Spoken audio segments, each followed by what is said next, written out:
great campaign for the Democratic Party and for the United States of America.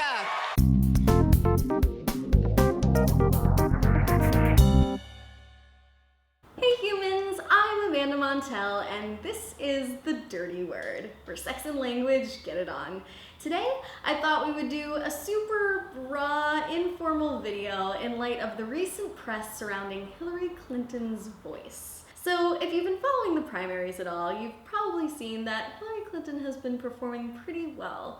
But if you've been following Twitter, you may have seen that still, some people are only able to focus on one thing about Hillary Clinton, and that is her tone of voice. Her shouty tone of voice, to be specific, and the fact that they really hate it.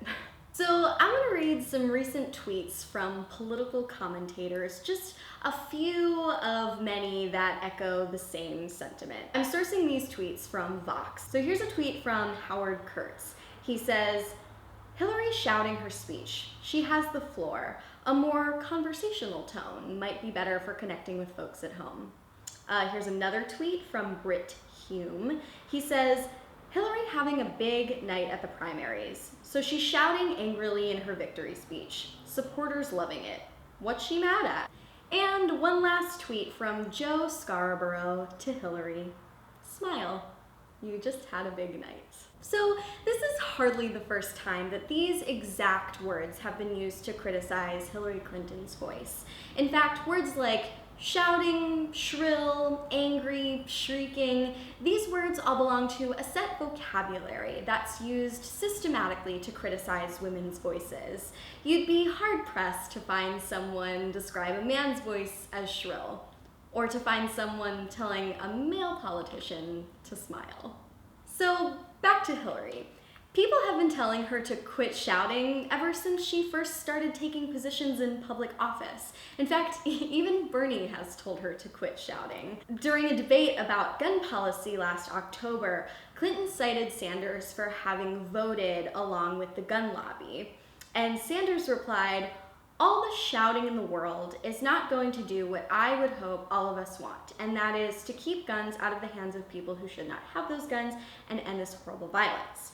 So in a speech about a week later, Clinton defended, "I've been told to stop," and I quote, "shouting about gun violence." Well, first of all, she says, "I'm not shouting. It's just that when women talk, some people think we're shouting." Of course, not every person who finds Hillary Clinton's voice off-putting is like this horrible sexist, of course not.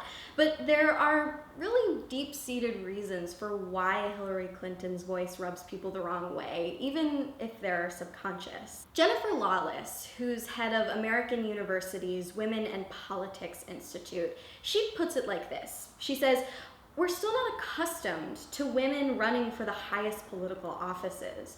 So when we hear their voices as anything other than cool, calm, and collected, we have a negative response. We think they're angry or upset on a personal level." And certainly, this is me talking again, none of us like to feel like someone is angry with us. At the same time, it's not like Hillary's the only person using this tone of voice.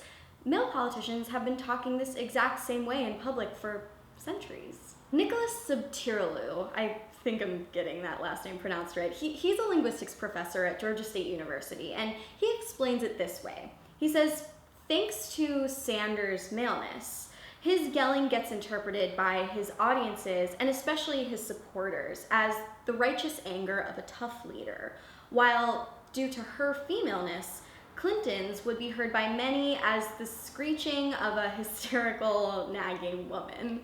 And that sucks because it causes people to listen not to the content of what she's saying and make decisions about that, but instead to her tone of voice. This happens to women in positions of authority all the time. So there's a linguist named Louise Ovasvari who's been studying gendered hate speech and political discourse with regard to Hillary Clinton specifically for many years. And she likes to sum all of this up like this. She says, whatever her real and imagined political handicaps, there's no question.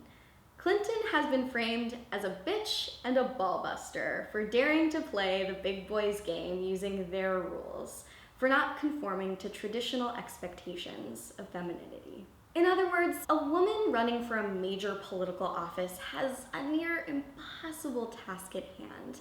She has to negotiate a world that wants her to be traditionally feminine, but a profession that only accepts traditional masculinity. So if you or someone you know kind of dislikes Hillary Clinton's voice, I would maybe step back and consider what might be motivating those intuitions, and if that's really what you want to inform the decisions that you make about someone, especially if that someone might be the president.